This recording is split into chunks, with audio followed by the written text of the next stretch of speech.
చూసారు కదా, ఇదంతా సిమెంట్ అనమాట. చాలా వరకు సిమెంట్ ఉంది, అంటే పైన అది కూడా ఒక షేప్ తేడానికి మాత్రమే. మీకు ఇక్కడ చూసినట్లయితే ఇదంతా రాయి, ఇది సిమెంట్.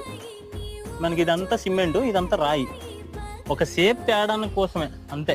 ఇదిగో మీకు సింబాల్గా చెప్పాలంటే ఇది. ఇక్కడ చూసారా, ఇక్కడ ఒక ముక్క ఇరిగి పడిపోయినట్టు ఉంది.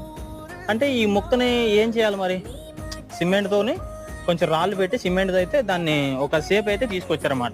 ఈ విధంగా చేశారు అంతే తప్ప ఇవైతే మనుషులు నిర్మించింది కాదు, అప్పట్లోనే ఏర్పాటు అయినాయి.